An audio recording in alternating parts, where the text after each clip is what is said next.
Quand l'apôtre Paul dit le Dieu à qui j'appartiens, en fait, il est en train de dire l'identité qu'il avait avant n'est plus la même identité. Donne-moi un amen, je te dis une chose. Amen. Je prie que le Seigneur qui t'a donné la nouvelle identité, que cette identité-là commence à se manifester. Et que des hommes et des femmes voient que tu es devenu différent de ce que tu étais avant. Quand j'ai donné ma vie au Seigneur, au début de ma foi, comme j'ai grandi à Kama, et que l'église aussi était à Kama, bien aimé, il y a des gens qui passaient. Quand ils entendaient ma voix en train de prêcher ou de modérer, je voyais les gens à côté de moi tout simplement pour voir si c'était moi ou pas. Parce qu'ils savaient que hier j'étais un jeune homme qui pouvait porter des bandanas sur la tête. Que hier j'étais un homme qui pouvait faire des tatouages ici derrière sa tête. Que hier j'étais un homme qui était en train de courir derrière les filles. Que hier j'étais un homme esclave de la musique du monde. Mais un homme m'a racheté. Il a donné son sang. Il m'a récupéré. Il a fait de moi sa propriété. Et comme cela ne suffisait pas, il m'a donné une nouvelle identité. Tout chrétien qui a reçu Jésus dans sa vie a reçu de la part de Dieu une nouvelle identité. Vous savez pourquoi vous n'arrivez pas à comprendre lorsqu'on parle d'identité? Parce que la RDC met moins d'enseignements sur ce qu'on appelle identité. L'identité, c'est ce qui fait la personne. Ça fait mal lorsque quelqu'un, on lui pose la question: d'où viens-tu? Qui est ton père? Qui était ton grand-père? Regardez quand les gens vont à l'ANR pour faire le passeport. Quels sont les noms qu'ils écrivent là-bas? Quel était le nom de ton père? Il dit, je sais que papa s'appelle Kafer. Mais qui était le papa de Kafer? Qui était donc le grand-père de Kafer? Et les gens fabriquent des noms comme ça. Quel était le village de ton père ou de ta mère? Ah, il dit Papa Stone. Parce que les Congolais ne connaissent pas ce qu'on appelle identité. L'identité, c'est la chose la plus précieuse qu'une personne peut avoir. Souvenez-vous de l'apôtre Paul. Lorsqu'il était persécuté, il a dit à ses tribuns, il dit, je suis romain. Il parle de son identité. Je suis romain. On a arrêté directement. Et le tribun l'a dit ceci: moi j'ai payé beaucoup d'argent pour avoir cette identité romaine. Mais toi tu dis que tu es romain par ta naissance. Tu es plus grand que moi. Nos frères et sœurs qui sont en Europe, quand ils ont un passeport français, regarde comment est-ce qu'ils sautent de joie. Parce qu'ils savent ceci: avec les passeports français, ils peuvent aller au Canada et aux États-Unis sans visa. Ils peuvent aller jusqu'en Australie sans visa. À cause d'un passeport éphémère. Juste parce que l'identité qu'on lui a donnée là, ça lui donne certains privilèges. À combien plus forte raison l'identité céleste que nous recevons de la part de Dieu. Pour celui qui a reçu de la part de Dieu une nouvelle identité. En réalité, il n'est plus un homme terrestre, une femme terrestre. Il est devenu une personne divine, vivant sur la terre. Quand vous voyez un ambassadeur d'un autre pays vivant en RDC, bien aimé, quand tu pars dans les ambassades, Quand tu entres à l'intérieur de l'ambassade, tu vas te rendre compte que c'est la terre congolaise, mais à l'intérieur là-bas, ce n'est pas le Congo. C'est la Suisse, c'est la France. Il y a les meubles de la France. Parfois même, ils mangent de la nourriture qui vient de là. Ils boivent de l'eau qui vient de là. Parfois même, leurs vêtements, on n'achète pas ailleurs. Ça vient de leur pays d'origine. Je suis ici pour te dire une chose. Parce que tu appartiens à Dieu. Il t'a donné une nouvelle identité. Et maintenant tu es connecté à ton Père Céleste. Tu portes une nouvelle identité. Lorsqu'on t'appelle un enfant de Dieu, tu n'es pas comme tout le monde. Donne-moi un amen. Bien-aimé, est-ce que vous savez que nous sommes plus grands qu'Abraham? Est-ce que vous savez que nous sommes plus grands que David? Est-ce que vous savez que nous sommes plus grands que Samuel? Est-ce que vous savez que nous sommes plus grands que tous ces gens qui sont venus avant Jésus? Tous ces gens étaient des serviteurs de Dieu. Mais nous ne sommes pas d'abord les serviteurs de Dieu. Nous sommes les enfants de Dieu. Oh mon Dieu, donne-moi un amen, je t'explique bien. Nous ne sommes pas d'abord les serviteurs de Dieu. Nous sommes d'abord les enfants de Dieu. Un enfant est plus grand qu'un serviteur. Oh, acclame d'abord pour le Seigneur Jésus. Écoute, Pasteur Freddy, il n'a pas beaucoup d'argent. Il n'a qu'un peu d'argent. Il achète la nourriture. Mais maintenant en face de lui, il a son enfant. Il a son serviteur. Il faut donner à une seule personne. Pasteur Freddy va remettre la nourriture à qui? À son enfant. Papa, même si c'est ton chauffeur qui te conduit sur la route, tu lui diras on va se débrouiller en cours de route. La priorité donne d'abord à mon enfant. Dieu nous considère comme étant tes enfants. Et il nous accorde une nouvelle identité. Écoute ce que la Bible dit dans le livre de Jean chapitre 1 verset 12. La Bible dit ceci. À tous ceux qui l'ont reçu, à tous ceux qui croient en son nom, elle a donné le pouvoir. Le pouvoir.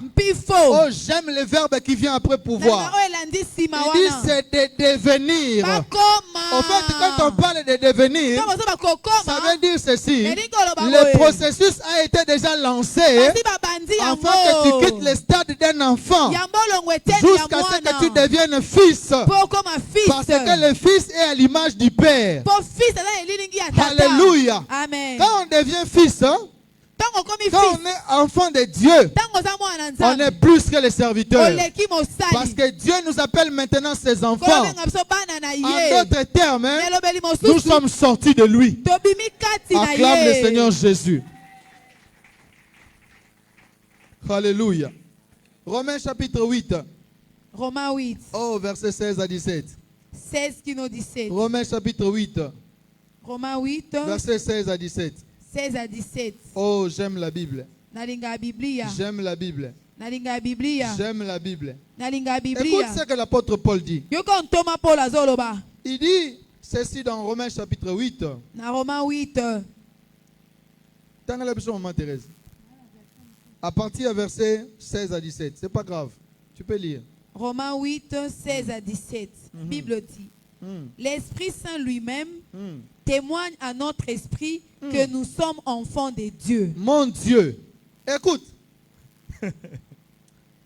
La Bible dit ceci. Dans la version Louis II. L'Esprit lui-même rend témoignage à notre esprit que nous sommes des enfants de Dieu.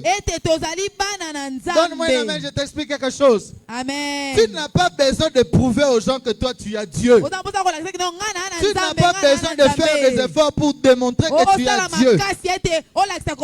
Le Saint-Esprit qui vit dans ton cœur, lui-même il fait la publicité en ton nom. Il explique aux gens, Thérèse Masenguntambwe n'est pas n'importe qui. C'est ma fille bien-aimée. C'est pourquoi Jésus-Christ de Nazareth, quand il est entré dans l'eau, il y a eu un témoignage divin.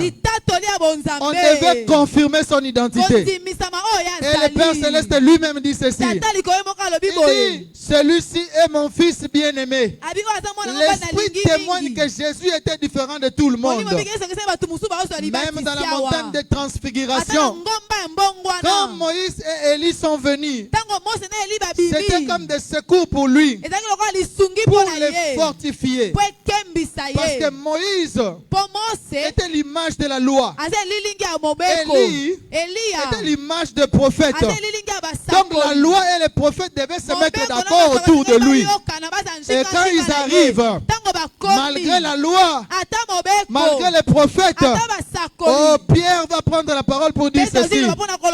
J'aimerais qu'on construise 3 tentes ici. Une tente pour la loi, une autre tente pour les prophètes.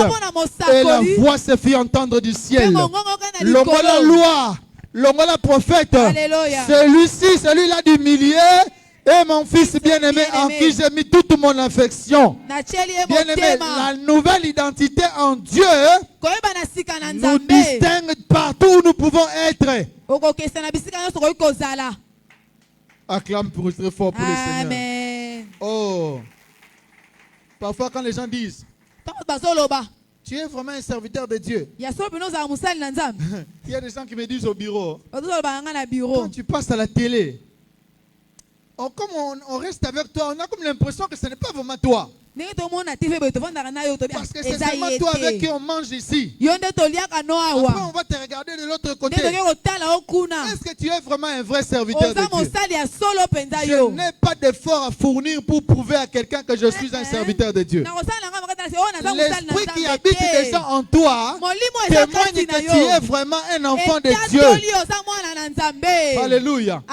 C'est pourquoi l'apôtre Paul insiste en cela. Il dit l'Esprit lui-même rend à nous notre témoignage que nous sommes des enfants de Dieu.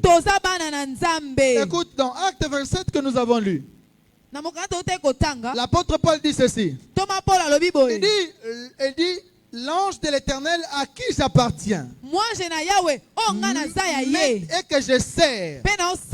Au fait, lorsqu'on appartient à Dieu, le troisième élément qu'il faut ajouter, lorsqu'on appartient à Dieu, cela implique les services. Tout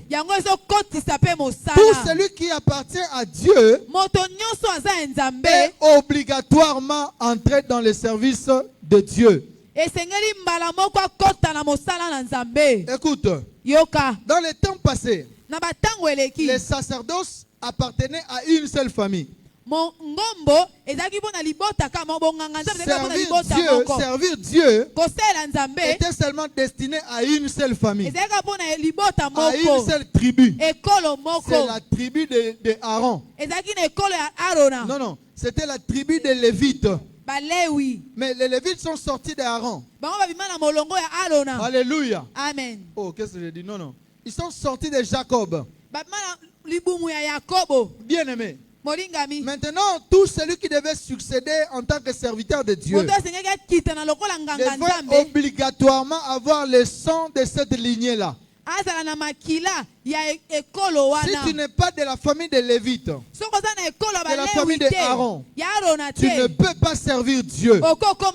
C'était fermé. Et Dieu lui-même, il vient changer des choses. Quand il envoie Jésus-Christ sur la terre, Jésus d'abord, ses parents biologiques, ont 2 origines. Il y a Marie, il y a aussi Joseph. Joseph est de la lignée de la tribu de Juda.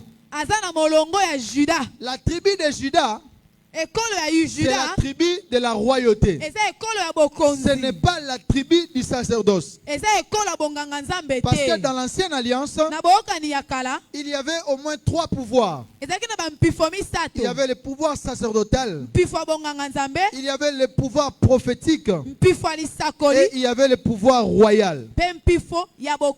Donc les 3 fonctions ne se mélangeaient pas. Soit vous êtes roi, soit vous êtes prophète, soit vous êtes sacrificateur. Mais l'homme de Galilée, il vient du côté de son père de la lignée de Judas, et il vient du côté de sa mère de la lignée des Lévites. Or, en Israël, les femmes n'héritent pas. Parce que les femmes n'héritent pas, donc il ne peut pas recevoir les sacerdoces du côté de sa mère. Lui-même, il vient avec l'onction prophétique. Maintenant, il réunit les trois pouvoirs au sein de lui. Il a le pouvoir sacerdotal, il a le pouvoir prophétique, et il a le pouvoir royal. Dès ces instants-là, il donne aussi le pouvoir à tous ceux qui l'appartiennent. La Bible dit il a fait de nous un royaume de sacrificateurs. Acclame d'abord pour le Seigneur Jésus. Il a enlevé le pouvoir ou le service divin à une seule tribu. Mais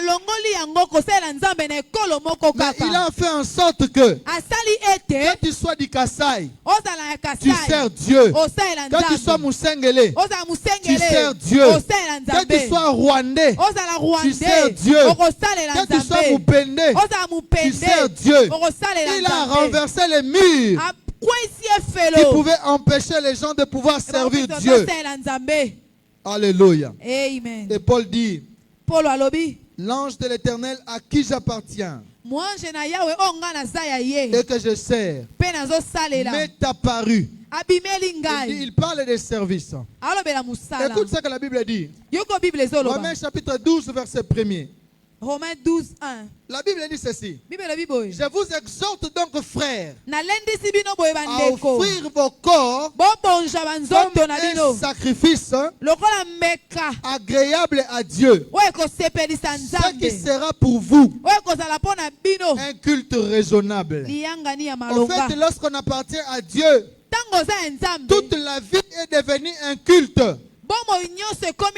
qu'on rend à Dieu. Alléluia. Amen. Dans les temps les plus anciens, on distinguait le service de Dieu, le temple de Dieu, de la vie humaine. Mais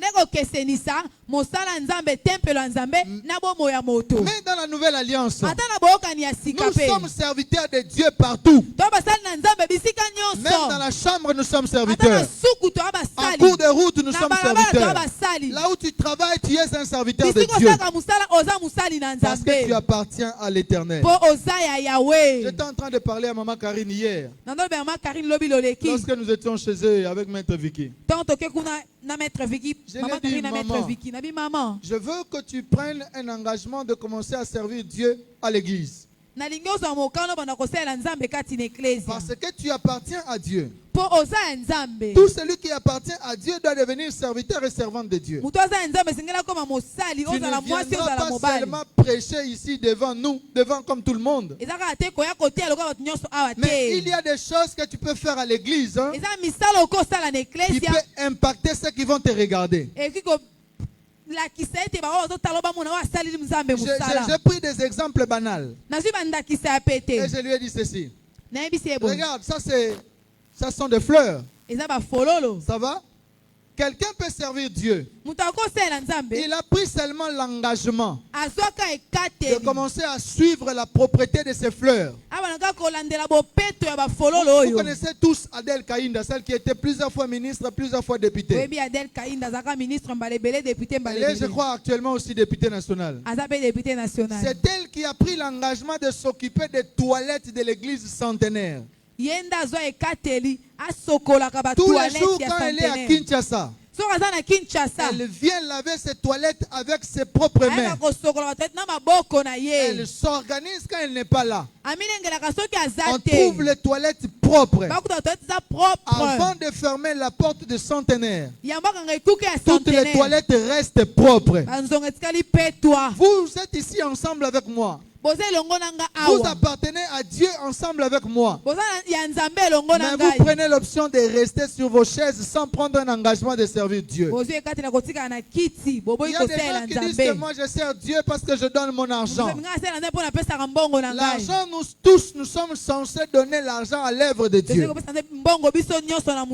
Dieu a besoin aussi que nous puissions lui offrir nos corps, nos vies également, au service de l'Éternel. Tout celui qui appartient à Dieu, il devient automatiquement serviteur de Dieu. Il devient automatiquement serviteur de Dieu. Un homme élevé en dignité, lorsqu'il sert Dieu dans une église, ça affecte aussi plusieurs personnes.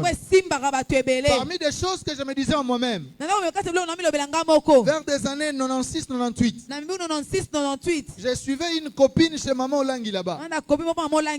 Je n'allais pas là-bas pour prier, mais j'allais là-bas parce que je suivais ma copine. Et que notre lieu de rendez-vous pour se rencontrer, il fallait se retrouver là-bas. Comme elle ne sort pas de chez elle, alors là-bas on va se rencontrer. Donc elle pouvait s'asseoir dans la foule. On a l'impression qu'elle prie, mais en réalité elle ne prie pas. Elle a les regards fixés vers la porte. S'il voit seulement son prince charmant arriver, elle se lève de là où elle était. On avait déjà un coin là-bas au fond, on va aller du côté là. Et c'est là où on va se rencontrer. Quand on prêche la parole, je lui disais ceci.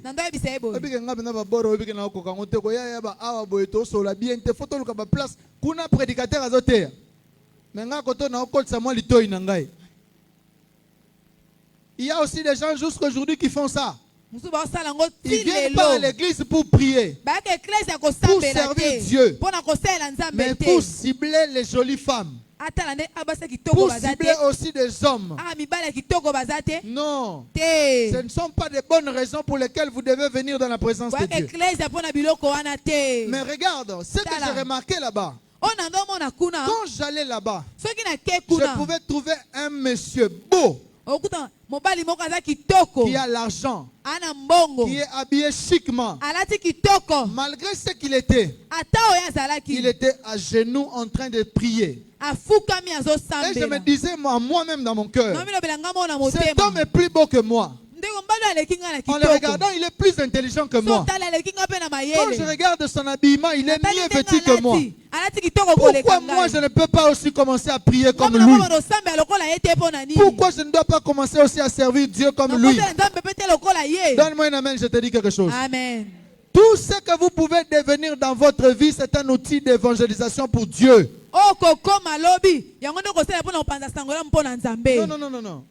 En fait, nyonso oyo koki kokoma na vie, eza instrument ya nzambe pour na évangélisation. Il faut que yo moko comprendre. Amen. Oza kitoko, soko zo le kabala mibali ba osepela na yo, ba olinga ba ocha litoi, okoki ko transformer beauté na yo et comme instrument ya évangélisation. Quand un homme te drague, tu ne le repousses pas. Mais tu le donnes le rendez-vous. Premier rendez-vous. Et pour le 57-63. L'adresse de cette église ici. Oui, parce que les hommes, ils aiment les femmes. Quand une femme lui dit, si tu m'aimes, viens dans mon église. Un homme normal pour prouver à cette femme, même s'il n'aime pas sincèrement, il va venir dans cette église-là. Et quand il viendra à l'église, la parole de Dieu va toucher cet homme-là. Et ça va le transformer. Quand vous êtes licencié, votre licence, c'est un instrument d'évangélisation. Quand Dieu vous élève dans une entreprise, vous devenez directeur. En réalité, Dieu, il veut gagner d'autres directeurs par toi. Si tu ne le comprends pas, tu es malheureux. Quand tu deviens journaliste, tu as la possibilité de côtoyer des députés, des ministres, des politiciens. Tu n'es pas là avec eux pour passer du temps. Ce n'est pas une gloire pour toi de dire que j'ai un carnet d'adresse. Mais Dieu vous envoie à ces endroits-là pour gagner ces hommes et ces femmes. Jeudi de la semaine passée, Jeudi apostolique. Non, mercredi de la semaine passée. Mercredi apostolique. Avant ça, j'étais à genoux, j'étais en train de prier. La nuit. J'ai beaucoup prié. Je ne savais même pas ce que j'ai prié. Laissez-moi ouvrir une parenthèse pour vous dire quelque chose. On ne prie pas seulement pour demander des choses à Dieu. Seigneur, donne-moi le mariage. Seigneur, donne-moi le boulot. Seigneur, donne-moi l'argent. La prière doit être 360 degrés. Ça veut dire que ça prend tous les aspects de ta vie. De même que tu manges quand tu as faim. C'est même aussi que ton esprit a besoin de s'édifier avec Dieu. Tu dois avoir des moments de prière où tu ne demandes rien. Mais c'est ton esprit qui parle avec Dieu. J'ai prié. Le matin, je vais au boulot. Comme c'était l'anniversaire de mon ami, je me suis dit, je vais l'accompagner. Quand j'arrive vers lui, il me dit, bon, allons dans un restaurant, on va manger quelque chose. J'arrive là-bas, c'était un anniversaire surprise. Que les femmes seulement, 4 femmes, ont cotisé leur argent pour seulement nous inviter à ce buffet-là. Donc, une tête coûte $35. Maintenant, ces filles-là ont cotisé leur argent pour nous offrir les repas à boire et tout. J'arrive là. Quand mon ami me présente que celui-ci c'est mon ami, il est pasteur. Toute la conversation autour de cet anniversaire, de 19h à 23h30, s'est transformé en échange de la parole de Dieu. Sans pour autant que je le force.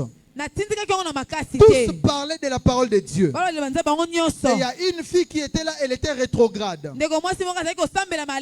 Oui, c'est elle qui était en train de diriger les choses. À la fin, pour couper court, elle me dit, pasteur, avant de clôturer cette réception, est-ce que tu peux prier, tu peux nous bénir tous ensemble ici? Je l'ai regardé. Je lui ai dit, Dieu t'aime. Reprends la force. Rentre dans ton église. Dieu ne tient pas compte des faiblesses de chacun. Elle avait un verre de cognac devant elle. Malgré ça, je lui ai dit que Jésus-Christ avait besoin d'elle pour le servir. Dieu n'a pas besoin des hommes et des femmes parfaits. Dieu a besoin des hommes et des femmes disponibles à les servir. Ne reste pas un spectateur à l'église. Prends un engagement d'entrer dans le service de Dieu, dans l'évangélisation, dans l'intercession, dans le gagnant d'âme suivi, parmi les chantres, dans les ouvriers. Bien-aimés, ne restez pas des spectateurs. Engagez-vous à servir Dieu. Quatrième chose, lorsque l'apôtre Paul dit, l'ange de l'Éternel à qui j'appartiens, cela implique une protection et de l'espérance. Bien-aimé, donnez-moi un amen, je vous dis une chose. Amen. Acclame d'abord pour Jésus. Ici, l'apôtre Paul est en danger.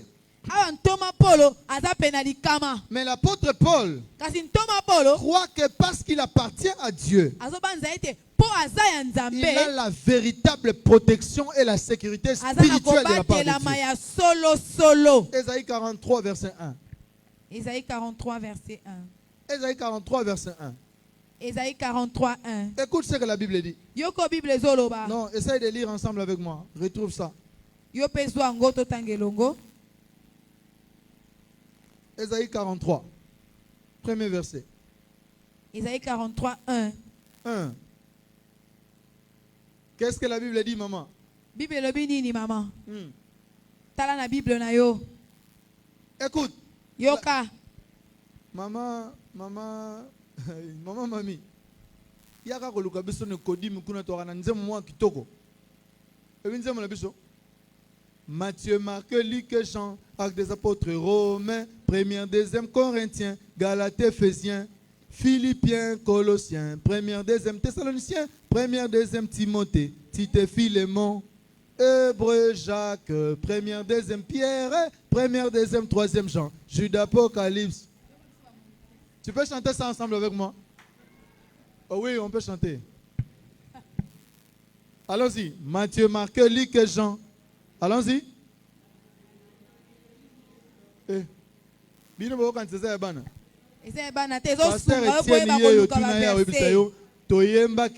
Assemblée générale, il y a l'église, les dames Mobimba. Tous les pasteurs représentants, nous avons chanté ça.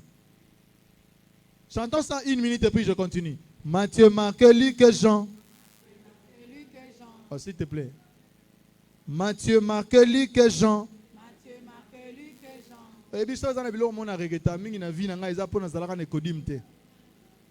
Je regrette ça beaucoup. Mes parents ne m'ont pas amené à l'école. Chante ensemble avec moi. Matthieu, Marc, Luc et Jean. Actes des apôtres romains. 1er, 2e Corinthiens. Galates, Éphésiens. Philippiens, Colossiens. 1er, 2e Thessaloniciens. 1er, 2e Timothée. Tite, Philémon. Hébreux, Jacques. 1er, 2e Pierre. 1er, 2e, 3e Jean. Jude, Apocalypse. Acclame très fort pour toi-même. Tu as bien chanté.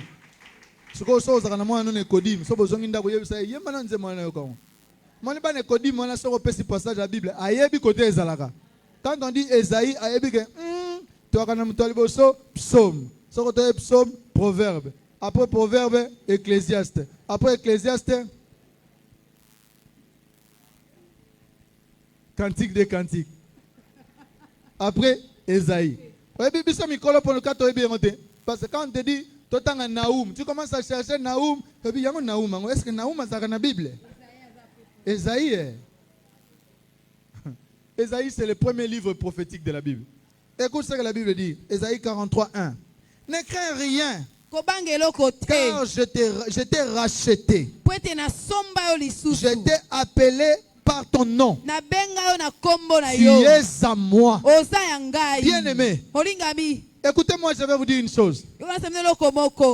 Nous avons la véritable protection de la part de Dieu. Le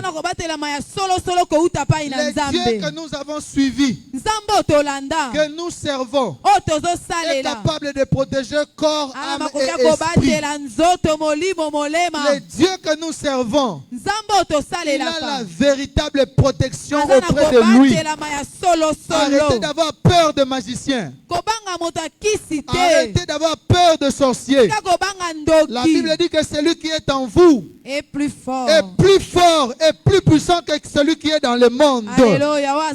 Alléluia. Beaucoup de choses que les gens ont peur dans la vie, c'est simplement de l'ignorance. Je peux vous poser une question, s'il vous plaît. Regardez, les Chinois ne prient pas. Ce sont des athées. Les sorciers ne peuvent pas les tuer là-bas. Pourquoi les sorciers ne peuvent pas tuer un Chinois qui vient seulement chercher celui qui est protégé par le roi des rois? Tu es véritablement sécurisé par Dieu. Tu es véritablement sécurisé par Dieu. Avant de chuter, j'aimerais te dire ceci. L'apôtre Paul dit ceci. Votre vie est caché en Dieu, puis en Jésus-Christ. Maman, venez s'il vous plaît. Voici ce que ça signifie. Au fait, votre vie est cachée en Dieu, puis en Jésus-Christ. Ça veut dire, ça c'est toi. Ça c'est ton âme. Ça c'est ton corps. Ça c'est ton esprit. Dieu va les cacher où? Ouvre ta main. il fait comme ça. Il cache ta vie dans cette main. Mais également, il fait aussi ça. Il cache aussi dans les deux mains. Donc, pour que quelqu'un commence d'abord à te tuer, toi, il doit commencer d'abord à taper Dieu. Qu'il ouvre sa main et il tape aussi Jésus, qui va aussi ouvrir sa main afin de t'atteindre. Je vais te dire que tu as la sécurité absolue de la part de Dieu. L'apôtre Paul savait. L'apôtre Paul savait qu'il ne pouvait pas mourir avant le temps marqué par Dieu. Je voudrais te dire ceci. Tu ne mourras pas avant le temps marqué par Dieu. Tu ne mourras pas avant le temps marqué par Dieu. Les sorciers peuvent se mettre ensemble, mais la véritable sécurité que tu as, c'est une barrière infranchissable. Lorsque la Bible parle de bouclier, que l'Éternel est mon bouclier. Le bouclier, c'est la protection que tiennent les policiers pendant les manifestations. Quand on lance des projectiles, ça ne peut pas atteindre la personne parce qu'il est sécurisé. Même le président de la République, quand il marche, il y a toujours un homme qui a une valise à côté. Cette valise-là, au fait, c'est ça le bouclier. En cas de problème, il va juste faire ça. Et puis ça va s'ouvrir. C'est un antiballe. Et il va commencer à protéger le président. Mais cet antiballe-là, quand ça reçoit des roquettes ou des tirs des armes lourdes, mais la protection que nous avons de Dieu est au nom de Jésus.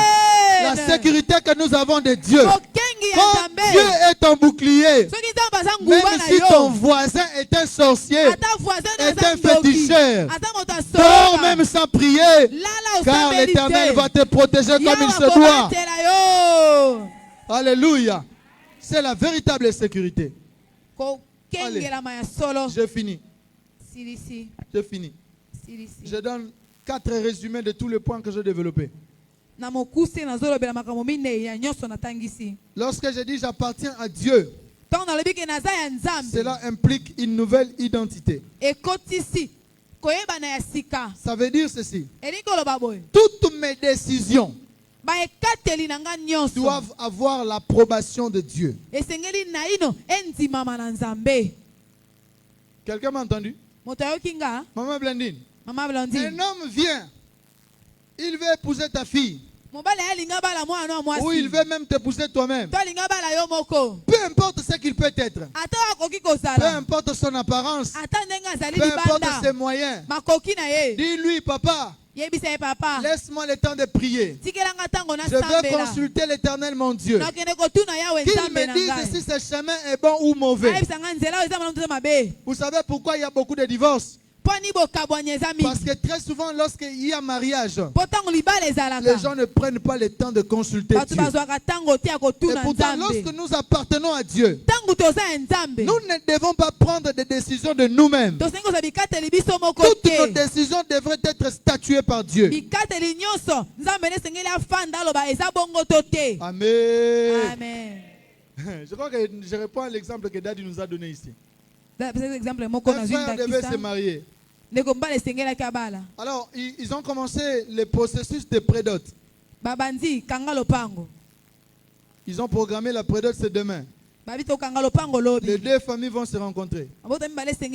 La nuit qui a précédé cet événement, ce frère dort. Comme c'était un bon chrétien, il a eu le temps de prier, de recommander l'activité là, entre les mains du Seigneur. La nuit, il est en train de rêver. Il part chercher sa fiancée. Mais à l'entrée de la porte, il voit des cacas déposés par là. Bon, il se dit ceci: j'aime ma fiancée. Ceci ne peut pas m'empêcher de la voir. Il va sauter ce caca. Il arrive maintenant à la porte du salon de la maison. Quand il ouvre la porte de la maison, mes frères et sœurs, il trouve dans le salon de usine penzande à caca. Et les rêves s'arrêtent là. Il se réveille le matin. Il comprend que là où je veux partir, ce n'est pas un bon endroit. Même si la fille est jolie, même si sa famille a des moyens, mais c'est un mauvais chemin. Il prend son téléphone. Il appelle la fille. Il dit, informe aux parents là-bas. Nous avons un grand deuil en famille. Donc demain, nous ne saurons pas faire la prédote. C'est reporté à une date ultérieure. Comme vous n'avez pas encore commencé à préparer, c'est reporté à une date ultérieure. Il appelle aussi ses parents. Il dit, ma fiancée est éprouvée. Il y a quelqu'un qui est décédé dans leur famille. Ils ont un grand deuil là-bas. Donc le mariage est reporté à une date ultérieure. C'est fini. Et il n'a même pas permis à ce que les deux familles puissent se rencontrer. Parce qu'il a reçu l'orientation de Dieu. Laissez-moi vous ouvrir une parenthèse pour vous dire. Bien-aimés, nous appartenons à Dieu.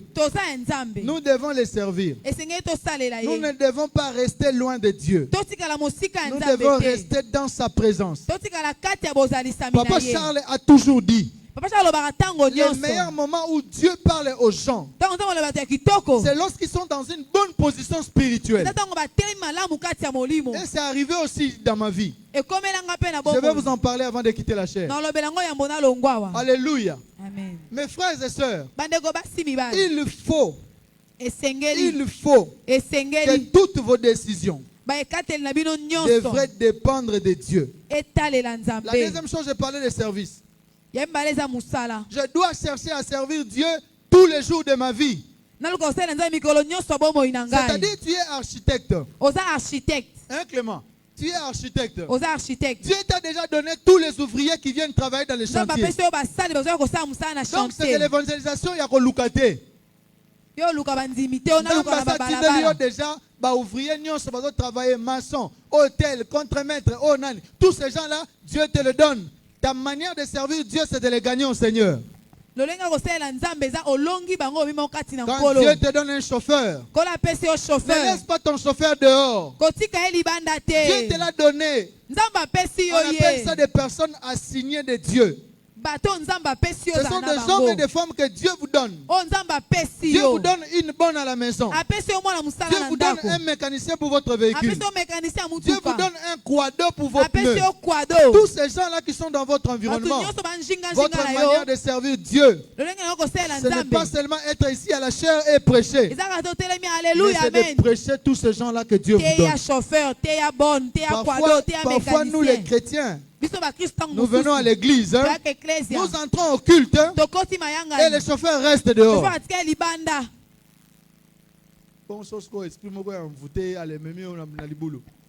Troisième chose, la confiance que Paul avait dans les tempêtes.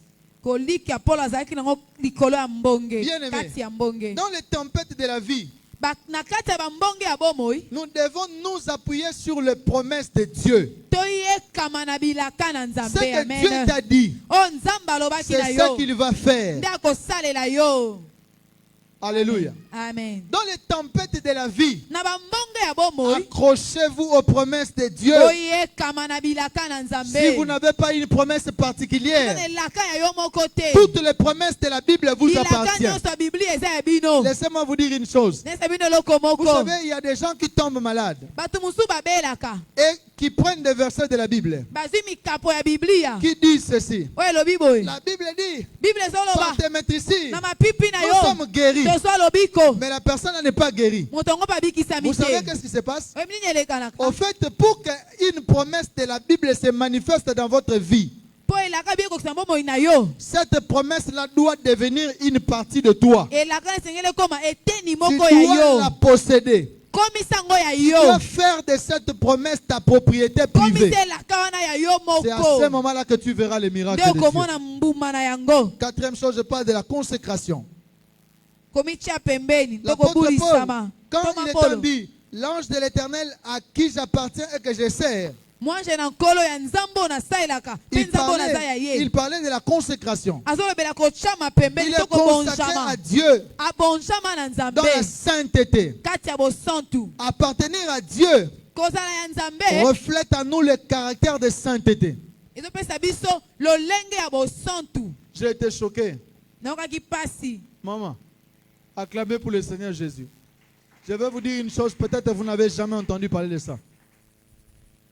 Est-ce qu'on peut acclamer pour le Seigneur Jésus? Dans l'histoire de la papauté, depuis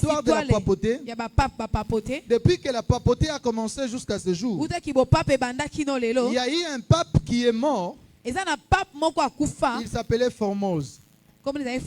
Il a été déterré ou exhumé 8 mois après sa mort. Le pape qui l'avait succédé a trouvé que ces décisions de son prédécesseur n'étaient pas des décisions correctes. Alors, il a appelé le concile.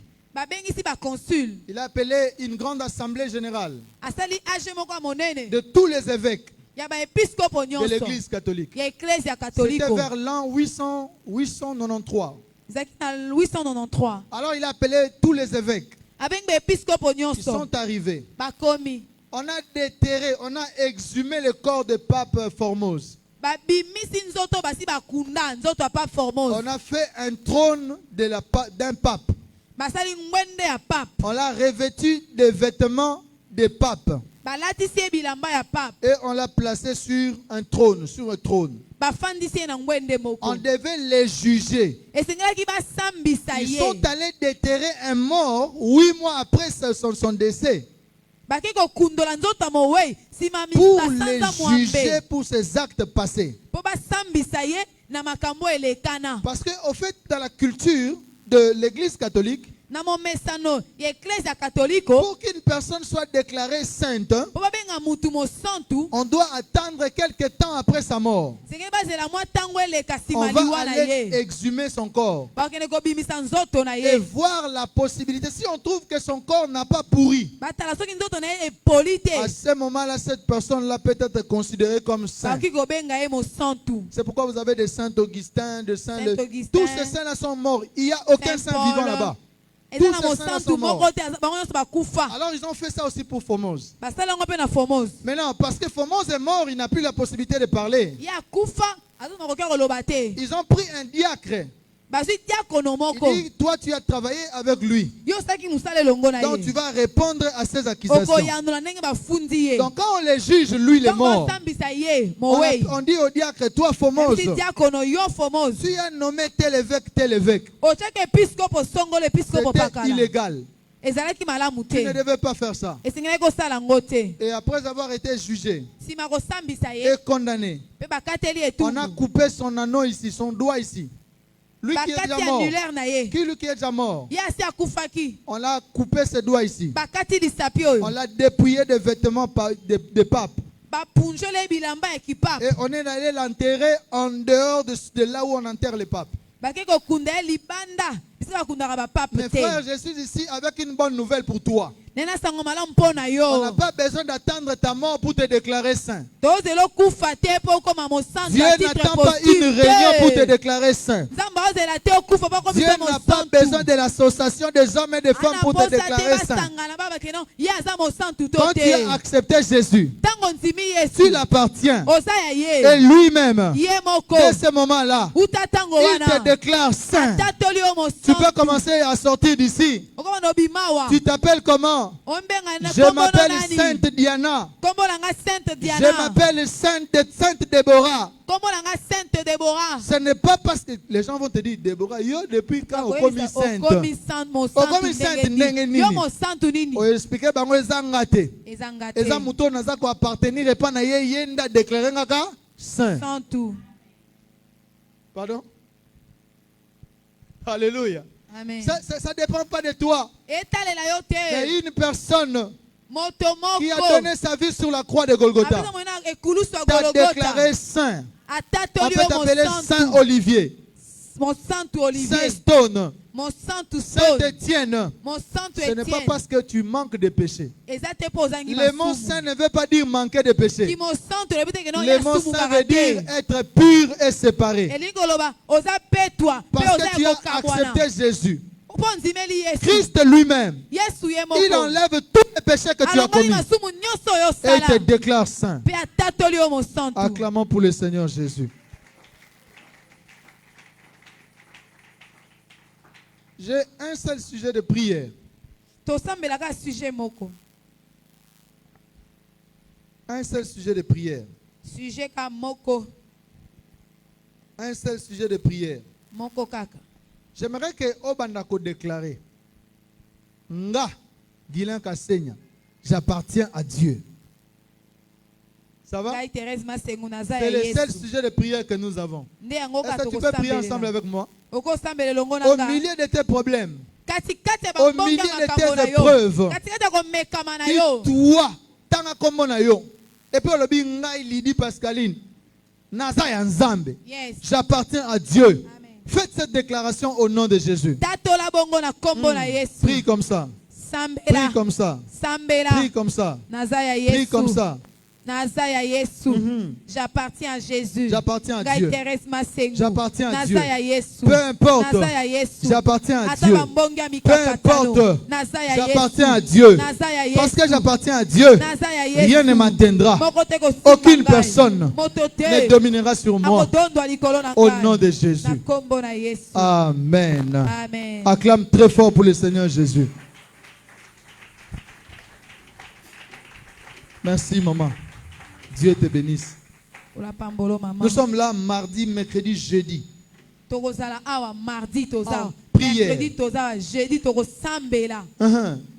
J'aimerais demander à ma soeur et à son fiancé qui se marie cette semaine de venir devant. Pendant qu'ils avancent, vous pouvez avancer. Nous les encourageons par nos acclamations.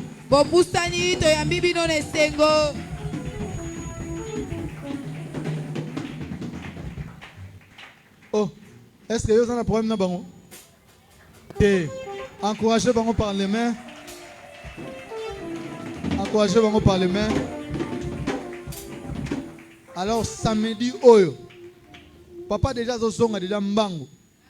Zozonga déjà mbango. Pour fatia maboko na babala nyo. Samedi oyo, eza mariage na bango. Bango baloko la prémisse ya mariage awa na epulu. Banda toya ne pulu totikala ko balisa te. Banda toya ne pulu totikali ko balisa te. Mais bango mi balé baza ba prémisse ya libala awa. Ça veut dire que mokolo na poso biso nyonso to sala de notre mieux pour te ya ko memi ya bango na bojali na biso. Merci papa. Zama pambola bino. Vous allez dire qu'on va bénir les mariages mais bilongi na bango to éviter bilongi na bango yangwana. Alors après prière comme j'avais dit, les papas vont se mettre de ce côté, les mamans de l'autre côté pour que tous s'organiser comment faire un cadeau d'ensemble pour l'église. J'aimerais recevoir l'enveloppe Yabatunion sur qui engagement à soutenir le pasteur. Viens avec ça, je vais recevoir ça. Si vous avez votre enveloppe aussi de frais de fonctionnement de notre église, s'il vous plaît, prière de nous amener ces choses. Amenez-nous. Si vous aviez pris l'engagement le dimanche passé, de soutenir les pasteurs, mettez-vous. Je vais prier. Vous avez votre enveloppe de fonctionnement. Vous pouvez aussi l'amener.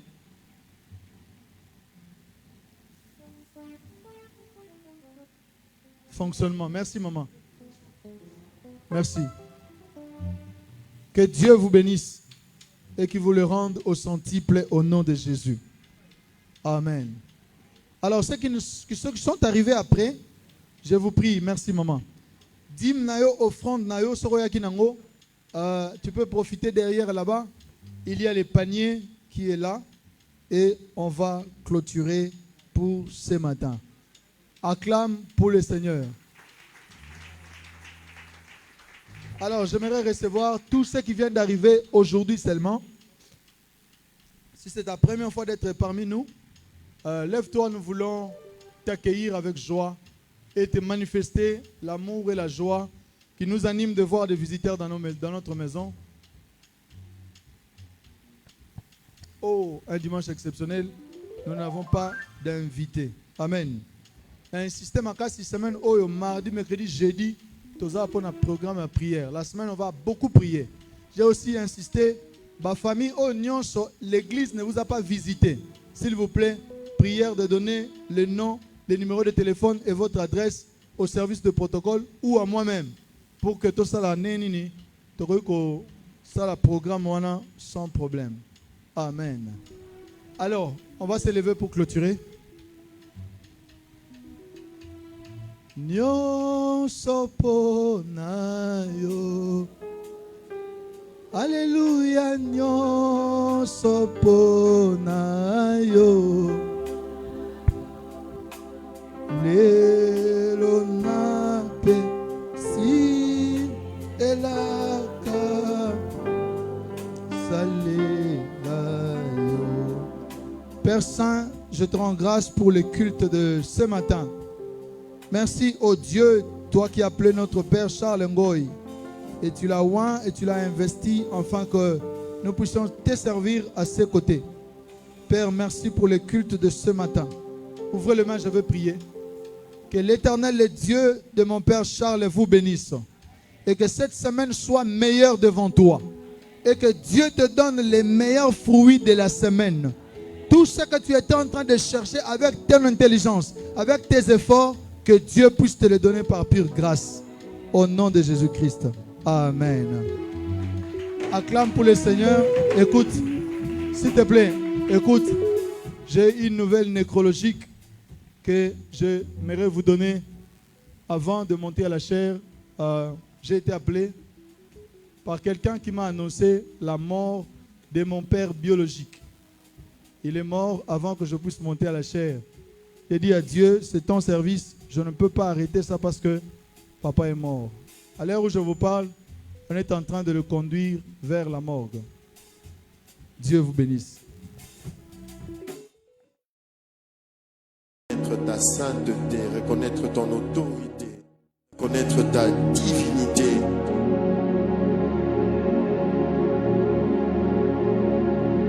Toi seul est digne, Père, de nos louanges. Hey, Seigneur, tu es celui qui maîtrise nos va-et-vient. Seigneur, tu sais quand on se couche, tu sais quand on se lève. Tu as le contrôle sur toutes choses, Père. Même quand le monde entier crie panique, crie crise, toi tu as le contrôle sur toutes choses. Père, ta parole déclare qu'au jour du déluge, tu étais assis sur ton trône, contrôlant toutes choses, contrôlant océan, tempête, mer, vague, contrôlant toutes choses. Rien n'échappe à ton contrôle, Père. Rien n'échappe à ton contrôle. Rien n'échappe à ton contrôle. Rien n'échappe à ton contrôle.